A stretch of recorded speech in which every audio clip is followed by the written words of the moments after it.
বেকার যুবক যুবতীদের জন্য চালু যুব সাথী প্রকল্প বড় ঘোষণা মমতা সরকারের।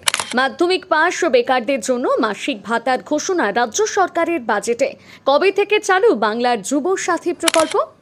মাধ্যমিক পাশ করা বেকার যুবক যুবতীদের জন্য নতুন মাসিক ভাতার কথা ঘোষণা করল পশ্চিমবঙ্গ সরকার 2026 সালে। রাজ্য বাজেটে অর্থমন্ত্রী চন্দ্রিমা ভট্টাচার্য জানিয়েছেন, এই নতুন প্রকল্পের নাম বাংলার যুব সাথী।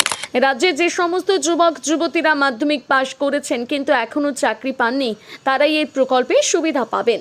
এই প্রকল্প অনুযায়ী 21 বছর বয়স পূর্ণ হওয়ার পর থেকে 40 বছর বয়স পর্যন্ত যোগ্য প্রার্থীরা মাসে 1500 টাকা করে আর্থিক সহায়তা পাবেন। সর্বোচ্চ 5 বছর পর্যন্ত এই ভাতা দেওয়া হবে। তবে এই সময়ের মধ্যে কেউ চাকরি পেয়ে গেলে বা স্বয়ংক্রিয়ভাবে প্রকল্পের সুবিধা বন্ধ হয়ে যাবে। রাজ্য সরকারের বা অন্য কোনো সংস্থার স্কলারশিপ প্রাপকেরাও এই প্রকল্পের আওতায় থাকবেন বলে জানানো হয়েছে। বাজেটে আরও জানানো হয়েছে, আগামী 15 আগস্ট 2026 থেকে বাংলা যুব সাথী প্রকল্প কার্যকর হবে।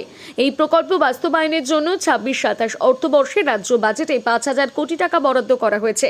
উল্লেখ্য, বর্তমানে রাজ্য যুবশ্রী প্রকল্প চালু রয়েছে। নতুন এই প্রকল্পের মাধ্যমে মাধ্যমিক পাশ বেকারদের জন্য আলাদাভাবে আর্থিক সুরক্ষা বলয় তৈরি করতে চাইছে রাজ্য সরকার। বিধানসভা নির্বাচন আগেই ঘোষণা রাজনৈতিক ও সামাজিক দিক থেকে যথেষ্ট তাৎপর্যপূর্ণ বলেই মনে করছেন বিশেষজ্ঞরা।